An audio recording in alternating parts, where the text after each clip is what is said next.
Welcome back, ladies and gentlemen. Welcome back to the New World Next Week. I'm your host, James Corbett of CorbettReport.com. And I'm James Evan Pilato of MediaMonarchy.com. James, this is our 5th year of 9/11 anniversary coverage on New World Next Week, and it's actually even my 9th anniversary of Media Monarchy as well. But I just want to begin by saying thanks to all the folks out there who support true, alternative, non-commercial media, those who support it in word and deed, and like we've talked about so many times, James, support it by walking the talk. So having said that, let's begin our 9/11 anniversary segment. Massive Times Square billboard to show video of Building 7 destruction, starting September 9th, running all the way through October 5th. Architects and Engineers for 9/11 Truth is sponsoring a massive billboard in the heart of Times Square that will show video of 7 World Trade Centers destruction to millions of viewers and then refer them to the campaign website, rethink911.org. Towering above the intersection of West 42nd Street and 8th Avenue, the two-sided 90-foot by 45-foot billboard will display a 15-second ad once every 2 minutes for 4 weeks, reaching an estimated 105,000 adults a day and approximately 3 million people during the full 4-week campaign. The goal of Rethink 9/11 is to spark public dialogue around the little-known destruction of Building 7, which polls in recent years have found nearly half of all Americans and 1/3 of all New Yorkers do not even know occurred. James, our other story surrounding 9/11 this year is just the sort of amorphous general be afraid of everything. So this is an interesting one from the Associated Press. NYPD on the eve of 9/11's 13th anniversary, terror threat more complex than ever. Airstrikes in Iraq, ongoing unrest in Syria, and the beheadings of 2 American journalists are casting a long shadow over the 13th anniversary of the September 11th attacks. While there is no specific threat against New York ahead of the Thursday commemoration, the rising power of disparate militant groups around the world presents the most complex terrorism danger since the Twin Towers were destroyed, New York intelligence officials said this week. John Miller, the NYPD's Deputy Commissioner of Intel and Counterterror, said, quote, "When you look at the level of sophistication, the amount of slickness applied to their video production, the amount of thought that goes into creating a narrative, they're doing the same kind of thing as we've seen in commercial publishing or in the ad industry." End quote. New York remains the top target, and that makes preparing for big events, including the U.S. Open tennis tournament, the United Nations General Assembly, and the 9/11 commemoration, that much more critical, officials said. Plus, the man commonly referred to as Barack Obama plans this week to outline an expanded U.S. campaign against militants in Iraq and Syria following the alleged beheadings of American journalists James Foley and Steven Sotloff. And James, we'll get into this in just a little bit, but Barry's aforementioned speech is actually going to get rolling here in about 30 minutes from when we're recording this. So we'll include other related stories, one from the Reuters getting into New York and the memorial and all of those things. However, one, James, coming from you, a recent post on GRTV, NSA whistleblowers support 9/11 Truth. That's William Binney, and also, of course, Richard Gage of Architects and Engineers for 9/11 Truth. And finally, James, as I noted, this is our 5th year of 9/11 coverage. We'll include for folks links back to all of our previous years covering the 9/11 anniversaries, +9, +10, +11, +12. And this would have actually been our 6th year of 9/11 coverage, James, but we actually started New World Next Week just a month after the 8th anniversary. James, your thoughts on this 13th anniversary? Well, the anniversary obviously still resonates in the psyche of Americans and people around the world, which is exactly why it's always used, as we talked about last week, always used as a time for the run-up of the latest war on terror propaganda, to keep that fresh in people's minds and to continue the greasing of the skids for the military terror complex, which has built up over the past 13 years. And that's why we're seeing all of this ISIS crisis and shenanigan nonsense being built up right now. And I think that just as this is obviously resonant and a good time for the propaganda masters to put out their propaganda to try to cower and scare people back into submission, it's also a good time to offer the antidote to that propaganda, which is, of course, the truth. So it's good to see the Rethink 9/11 campaign is taking advantage of this opportunity to put out that billboard. And it is important for us who have been involved in 9/11 Truth for years and years and years and pushing this message to not get locked into that tunnel vision whereby we think that, oh, well, everyone already knows this already, so, everyone who doesn't believe it is just a shill. There are new people discovering the existence of WTC7, let alone the destruction of WTC7, every single day. And as my recent interview with William Binney shows, I mean, even people like NSA whistleblower William Binney, who's very much been lauded and brought up into the mainstream media in recent the last year or two. He only discovered about the alternative explanation of the collapse of the buildings this year and is now a supporter of 9/11 Truth. So we really do have to continue pushing this message out to a greater and greater audience to ensure that that choir continues to grow. And it is growing, and we are having an effect. And every year that passes is another year of water under the bridge, where people who were too emotionally involved to look at this information can now start looking at it. So this is as good a time as ever to start to continue pushing 9/11 Truth and to push it over the top, where we actually start to make progress. And of course, to break that tool of false flag terrorism, that magic trick that they use, the ace card up the sleeve that they love to bring out at times like this. And the more that we push this, the less effective it will be the next time they try to pull it. Absolutely. James, our second segment we'll just call Guess Who's Coming to Dinner, and it's kind of a two-parter from Blacklisted News and the Weekly Standard, whose headline reads, Obama dines with man caught stealing, destroying classified documents. President Obama hosted a private dinner with a group of foreign policy experts. Among them, Sandy Berger, who was caught stealing and destroying classified documents that related to President Clinton's record on terrorism issues. The long story of Sandy Berger, he actually even gave up turned over his lawyer credentials, showing he was in deep trouble. And why would he give up everything he had worked his entire career for to not get into what he was doing? So as in a lot of cases, we can't go down all of the different avenues, but we provide all of the links for you to go do research on Sandy Berger. So with all of that criminal activity, there he was, right back in the good graces and dining this past Monday night with the president, where the topic of conversation, again, this is coming from the Weekly Standard, presumably how to deal with the current threat of terrorism this country faces from the Islamic State. So here's where blacklistednews.com comes in handy and points out who's who at this little soiree. So there's the administration participants, the president, the vice president, Secretary of Skull and Bones State, John Hines Kerry. You also had Deputy National Security Advisor Tony Blinken, CFR, Counselor to the President, John Podesta, not CFR, he's only a lobbyist for Walmart and BP and Lockheed. Phil Gordon, White House Coordinator for the Middle East, North Africa, and the Gulf region, CFR. And Susie George, the Executive Secretary and Chief of Staff for the National Security Council, and she is a principal in the Madeleine Albright Stonebridge Capital Group. Then you have the external participants, and they are Sandy Berger, CFR, Zbigniew Brzezinski, CFR, Tom Donilon, CFR, Michelle Flournoy, CFR, Richard Haas, President of the CFR, Stephen Hadley, Jane Harmon, Michael Morrell, all CFR, and rounding out the list, Strobe Talbot, CFR, who was just tweeting about how the new Rob Reiner CIA Skull and Bones movie is coming out soon. He's excited, so you can find @Strobe Talbot on Twitter.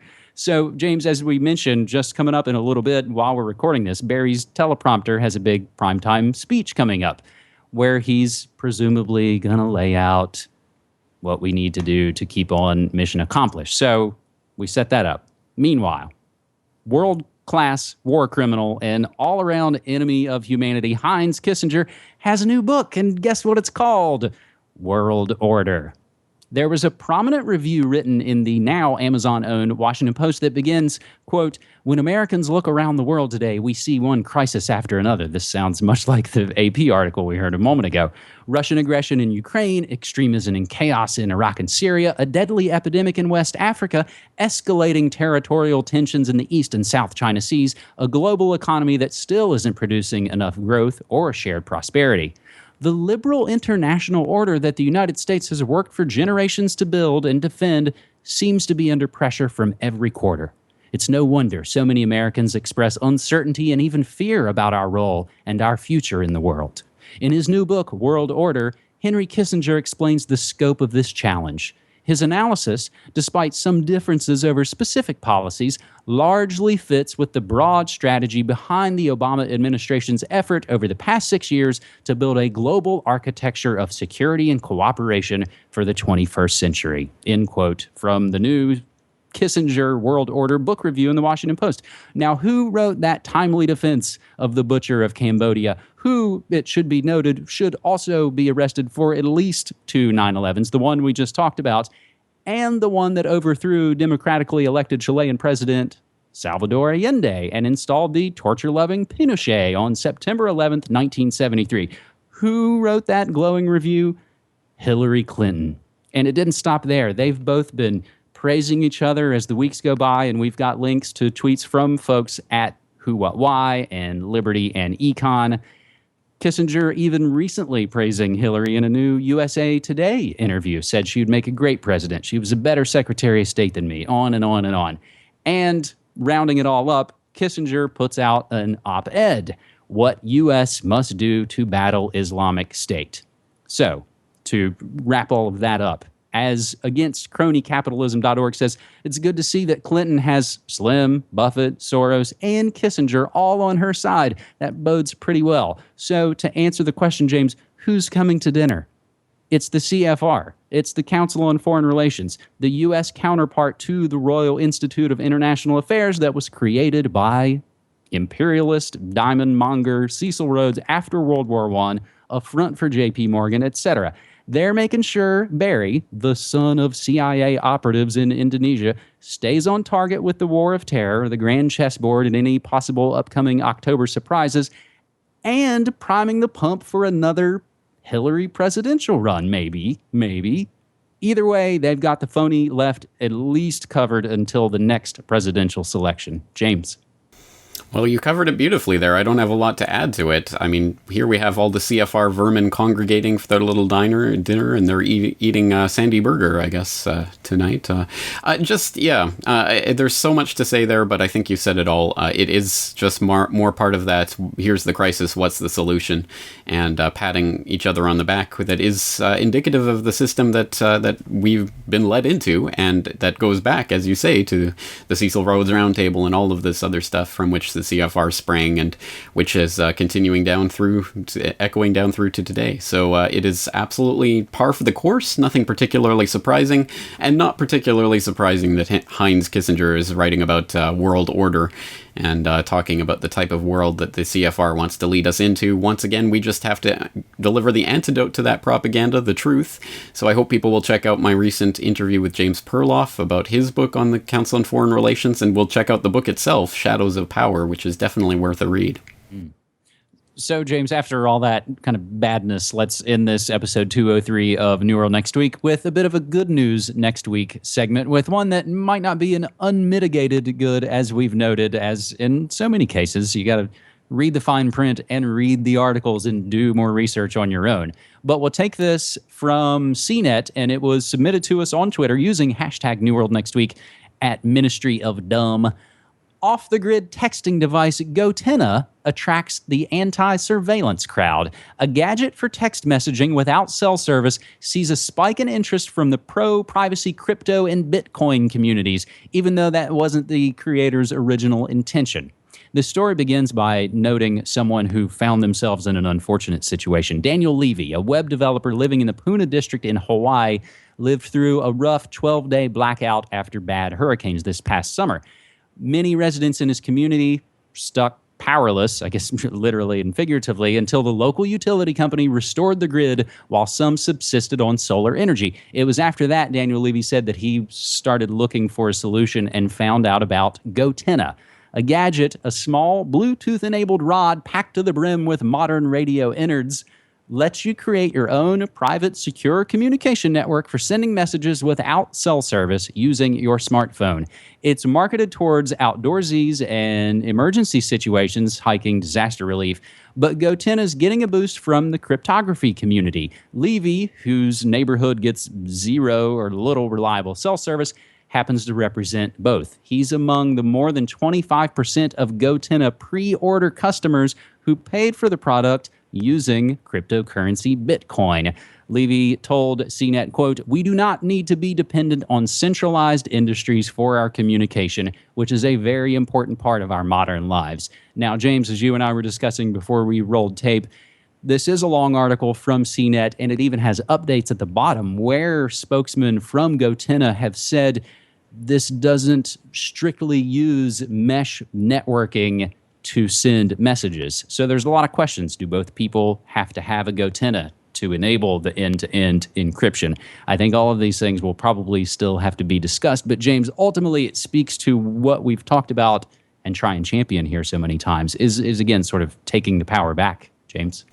Exactly right. And this is another example of how taking the power back and being prepared for emergency situations tend to go hand in hand. Once again, being independent and being able to survive is going to be important, not only in the event of a security event or some sort of emergency, but also just as going forward as free humanity, we have to have a way of getting ourselves off the grid. So I do applaud technological efforts like this. Maybe this is not the ultimate final solution, but at any rate, we can move forward with getting ourselves off of this grid. And there are answers and ideas for decentralization. There are even apps that you can download to start creating your own mesh or joining mesh networks in your area to start building up that alternative infrastructure, which once again does not have to rely on the big mega corporations so that we can connect to the internet. There are other ways of doing this, and we can start taking the power back into our own hands. Again, that's always the message that I want to leave people with, that ultimately we can work towards taking ourselves off of this grid, or we can just go along with it. And I think we all know what road that leads down. And if you're lining up to get your Apple iWatch or whatever, I think you're probably going down that wrong road. James, some of the other good news next week tweets that will include one, actually a flashback. We did just cover a story similar to this just back in June on New World Next Week. German villagers build their own broadband network. But at Futures Calling on Twitter submitted Ecuador to create its own digital currency, and I've not looked fully into that. But also coming from Jeff Vasey1 on Twitter, good cops cross the thin blue line in Florida and turn in bad cops stealing drugs from evidence and pinning it on other people. So again, with all the bad news that we see about police, Ferguson, all of these things, we do at least have to note when good action takes place. Some of the other hashtag New World Next Week updates submitted to us on Twitter from some of our best folks like Futures Calling and GJ Salisbury. James, this would go along with our third story if we didn't try and call it a good news story. MasterCard rolls out Orwellian National ID card as they're working, I believe, in Nigeria to roll out one of the most massive digital ID biometric card systems the world has pretty much probably ever seen. Meanwhile, Hollywood celebs besieged by paparazzi drone cams, Predator drones being flown over ISIL's Syrian capital, ISIL, IS, ISS, the name changes constantly. And the last note from Futures Calling, as experts warn of inevitable Fukushima disaster in California. James, these are all the kinds of stories that we've covered year in and year out here on New World Next Week, and it's always a pleasure to be here with you.